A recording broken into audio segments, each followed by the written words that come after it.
Welcome, welcome, welcome, welcome, welcome. It's 2025. Welcome back, educators. It's Dr. McGee. And guess what? It's time for a pep talk. Whoo! It's been a little bit since I've been here, but I'm here and we are ready for the new year. And here's what we're going to do. Um, we're going to do a pep talk because guess what? You have to drive into school tomorrow. You're coming back from holiday break. Some of you, I don't know where you are in the country, but you might be coming back next week. I don't know your schedule, but I know here in Michigan and a lot of schools in the region, in the area, we're going back to school tomorrow morning. And as you drive in, or as you're driving home from school after your first day, you just might need that pep talk. We've been sitting around for the last few weeks, spending time with our families, our loved ones, enjoying some good food, hopefully. But that's not always the case for everybody. Sometimes the holidays bring about memories of lost loved ones. Things happen during the holidays. So while everybody's not in a state of elation or joy, some might be in a place of hurt, pain, and sorrow. So I just want to lift that up as well. But for any and all of us, we might just need a pep talk. And as we think about it from a school context, we have to get back into school and get back into the groove. We had a couple weeks off, and you know what? You probably had a chance to relax, and I hope you did. I hope you had a chance to unplug, especially my building leaders. I hope you didn't answer those phones. I hope you had a chance to unplug.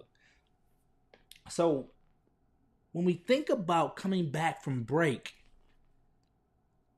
as an educator, it's funny because the new year comes in and people have New Year's resolutions and New Year goals and new year, new me. And that's cool and that works. But for us that are in school, this is the halfway point. So oftentimes it's not a new start for educators.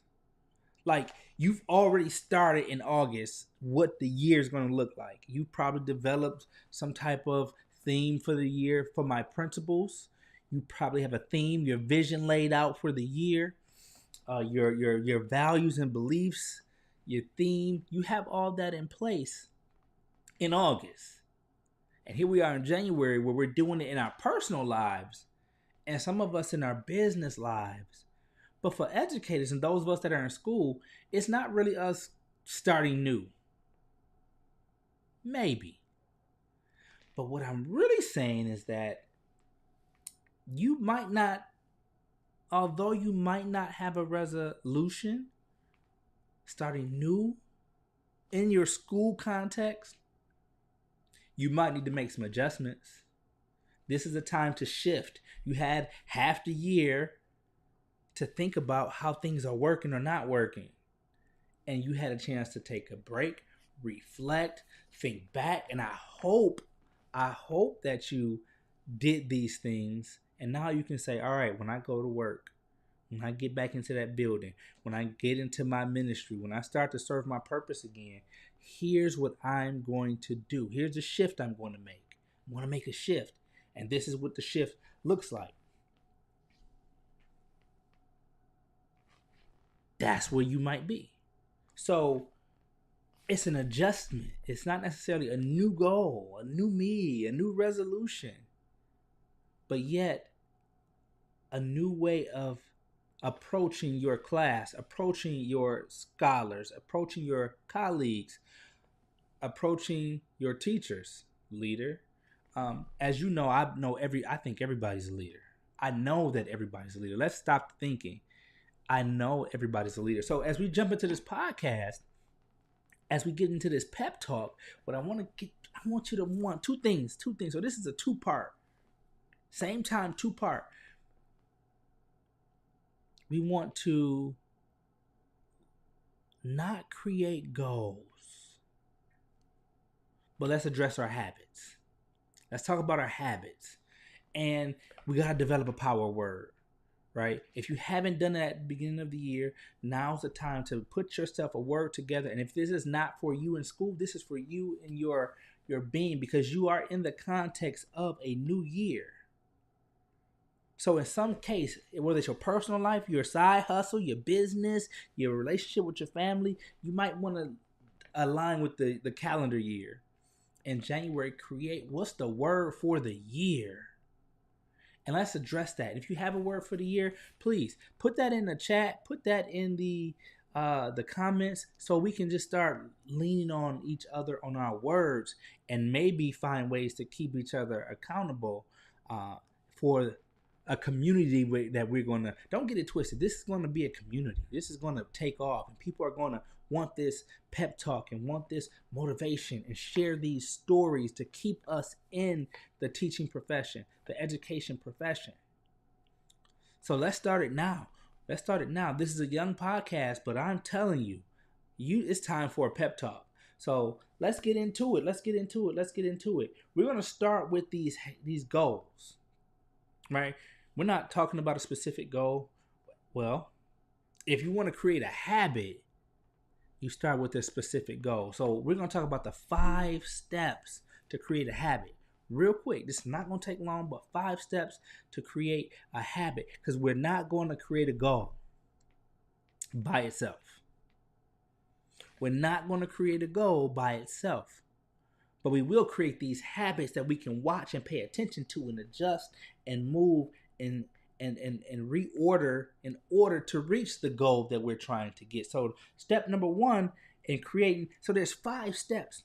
There's 5 steps in creating these habits. And the first step, there's 5 steps. The first step to building these habits is to set a specific goal.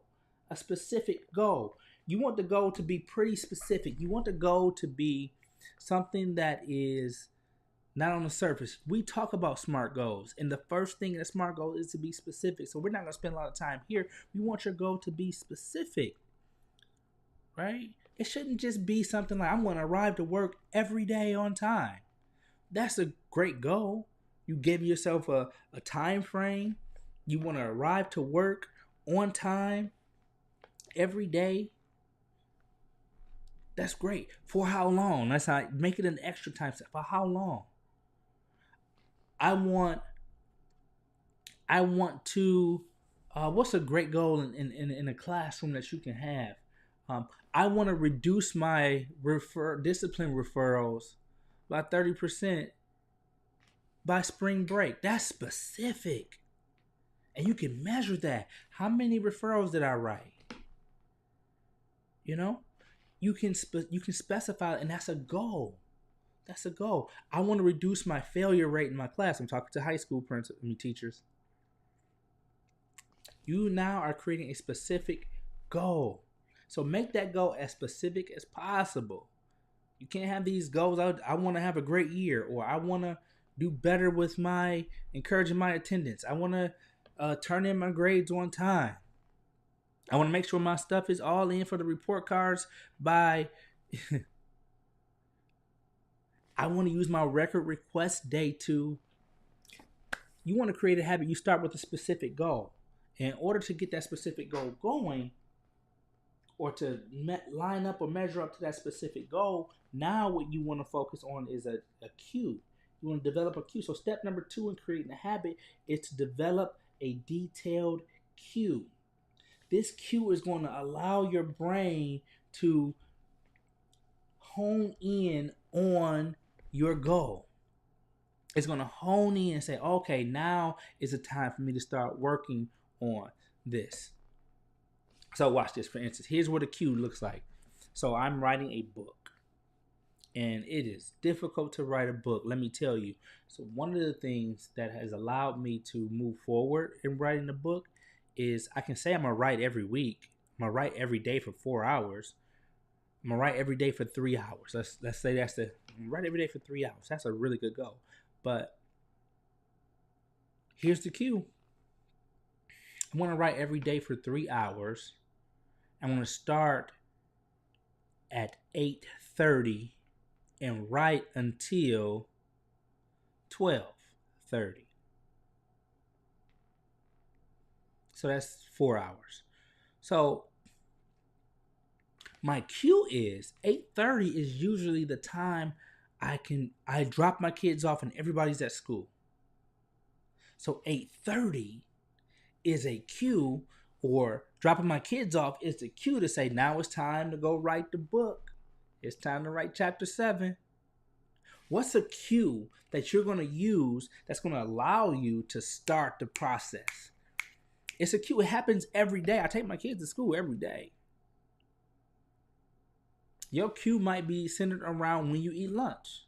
Your cue might be centered around when you go to the bathroom. Your cue might be centered around when you have your planning period. Your cue may be centered around when it's time for you to go home and you get in your car. What is the cue that you're going to use to get things rolling for you, to get your goal, get you to focus on that goal? Number three in developing a habit, the third thing we want to do is you got to have fun on repeat. You got to have fun on repeat. You got to make this thing fun. You got to make your goal fun, or you got to make your habit fun so that it's something that you want to do. It's already something you desire because you made a goal for it. So how do you make it fun? Well, you need to find a way to attach it to something that you like to do. You like to do. I'm a morning person, so in order to get my routine and my habit going, it's dope for me to do it in the morning because I'm a morning person. And when I have colleagues or friends who do things in the morning too, it's like that's the accountability piece. All right, I saw one of my colleagues put their video up, and so now it's my turn to do my part that I said I was gonna do. Make it fun. Do it. Sometimes I do a video for the thoughts that I'm doing, and it's a silly video that gets me thinking about how I'm operating during my sabbatical life, and I'll do something that talks about that gets me in the spirit of wanting to write.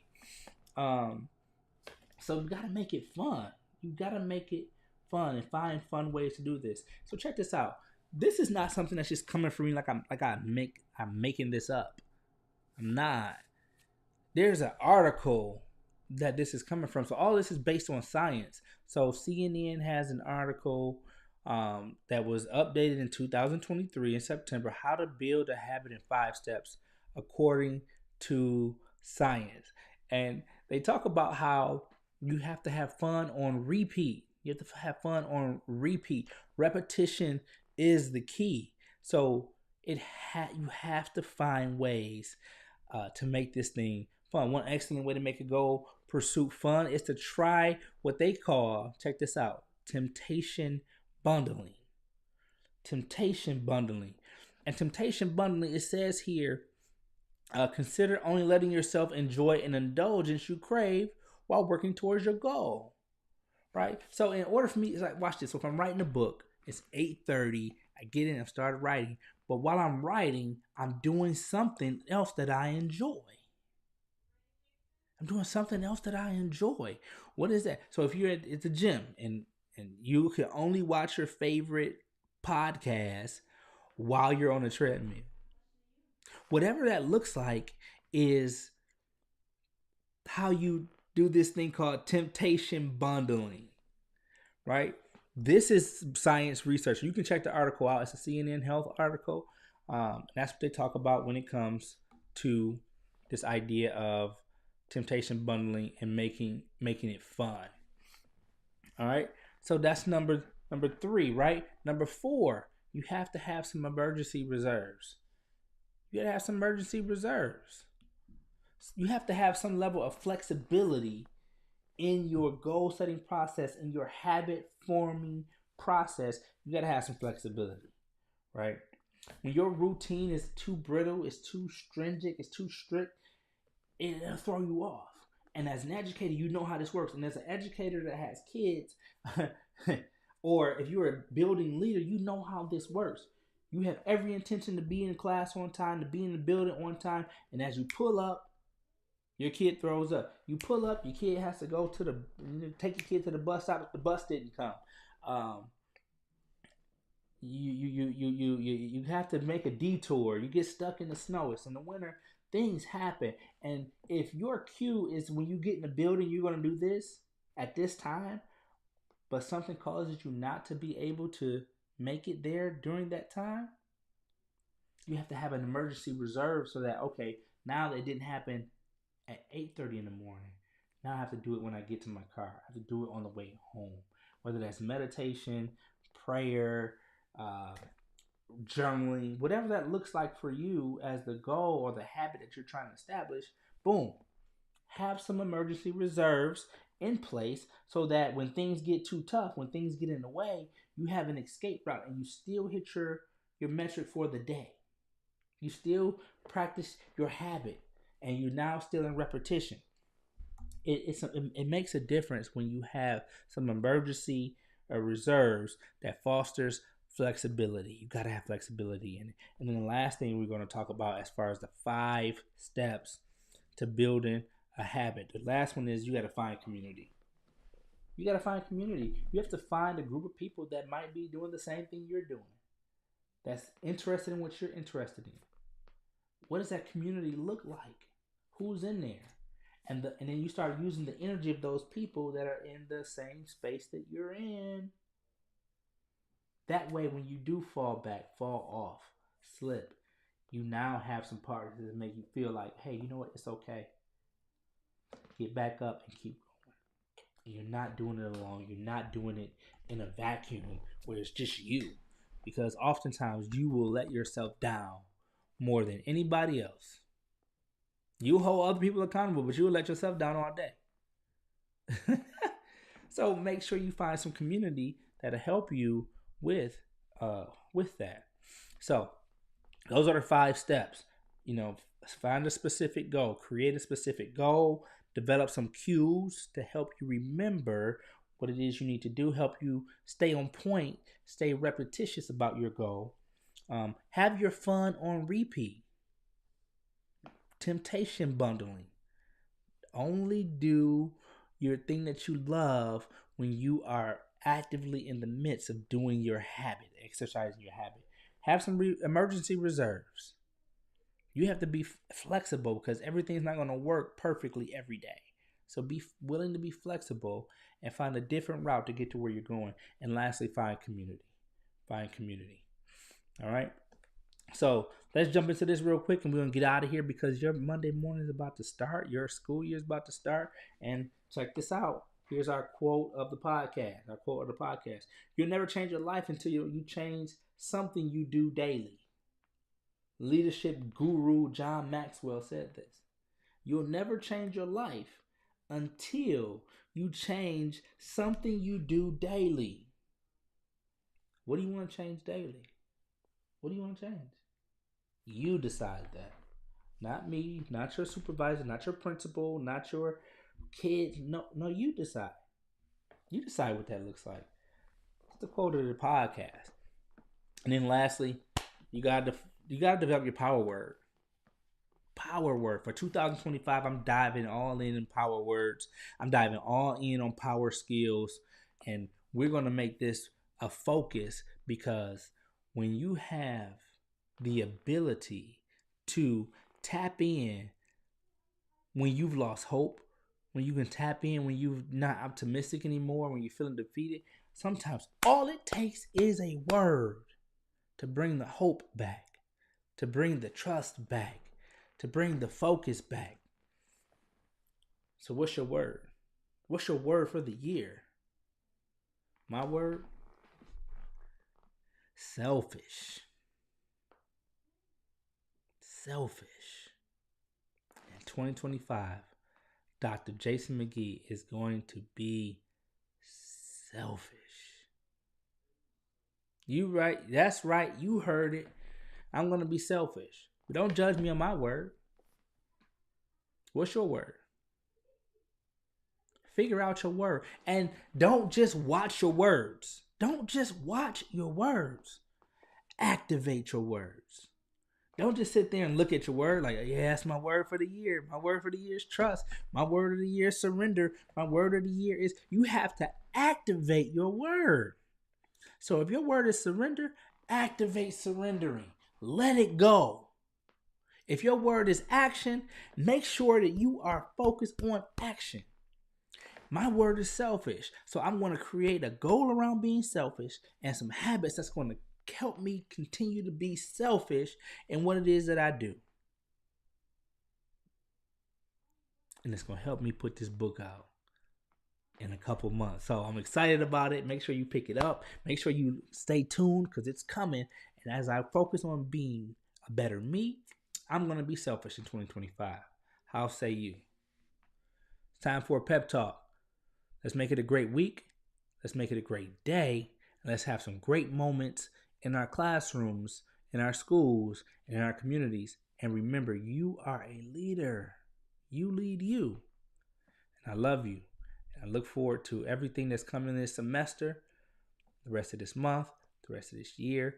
And we're going to do a pep talk every week to make sure that we are motivated. More importantly, that we're inspired so that we can transform the lives within and all around us. Let's make it a great day.